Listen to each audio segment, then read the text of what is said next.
Jansangram news, बातमीची सत्यता हीच आमची ओळख।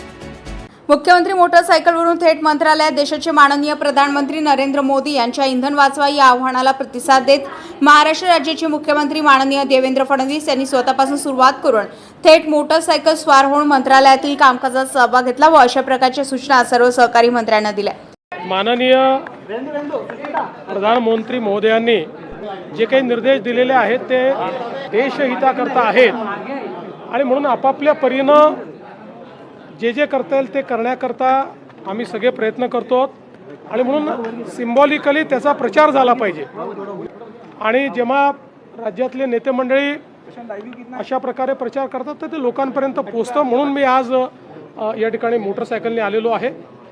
आम्ही आता आमचे कॉन्व्हॉय देखील सगळ्यांचे कमी केलेले आहेत। सगळ्यांचे जे काही परदेश प्रवास आहेत देखील आम्ही आता सगळ्यांचे रद्द केलेले आहेत आणि वेगवेगळ्या प्रकारे इंधन बचत कशी करता येईल, परकीय चलन बचत कशी करता येईल हाही आमचा प्रयत्न असेल। विशेषतः शासकीय आयोजनं जे आहेत, आता उद्याला आम्ही एक साताराला खूप मोठं आयोजन केलेलं आहे, त्याचं ऑलरेडी सगळं नियोजन झालेलं असल्यामुळे आणि त्याच्यावर ऑलरेडी पैसा खर्च झालेला असल्यामुळे ते आम्ही रद्द केलेलं नाही।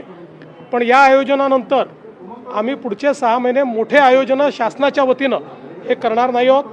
उद्याचं आयोजन मात्र आपल्याला कल्पना आहे की जवळपास 25 लाख कुटुंबांना उद्या 10,000 कोटी रुपये केंद्र सरकारच्या वतीनं प्रधानमंत्री आवास योजनेत देण्यात येणार आहेत। मला असं वाटतं की विरोधी पक्षाला थोडी प्रगल्भता यावी लागेल। जगाचे सगळे देश ज्यावेळी याच्याही पेक्षा कठोर निर्णय घेत आहेत त्यावेळी आपल्याला माननीय प्रधानमंत्री मोदयांनी थोडासा त्याग करायला सांगितलं। कुठलेही खूप कठोर निर्णय घेतलेले नाहीत। यापूर्वी अनेक वेळा आपण हे बघितलेलं आहे। इंदिराजी असताना देखील हे झालेलं आहे। नरसिंहरावांचं सरकार होतं त्याही वेळेस अशा प्रकारचे मेजर्स घेतले आहेत। चिदंबरम यांनी देखील 2012 साली हेच मेजर्स या ठिकाणी घेतलेले आहेत। त्यामुळे अशा प्रकारचं दुटप्पी वागणं हे योग्य नाही आहे। देशहिताकरता आंतरराष्ट्रीय परिस्थिती अशी तयार झाल्यामुळे जर आम्ही थोडंही ॲडजस्ट करायला तयार नसू तर मला असं वाटतं की या विरोधी पक्षाला प्रगल्भता नाही असंच म्हणावं लागेल। आणखी एक विषय आहे की पंतप्रधानांनी घाटकोपरीचा आवाहन आणि विदेश प्रवास टाळा असं जेव्हा केलं तर आता सोशल मीडियावरही काही प्रतिक्रिया व्यक्त होत्या की 15 तारखेपासून पंतप्रधान हे आठवडाभर युरोप दौऱ्यावर चाललेले आहेत। मला असं वाटतं यापेक्षा जास्त मूर्खपणाचं दुसरं लक्षणच असू शकत नाही की देशाच्या पंतप्रधानांच्या दौऱ्यावर प्रश्नचिन्ह निर्माण करणं।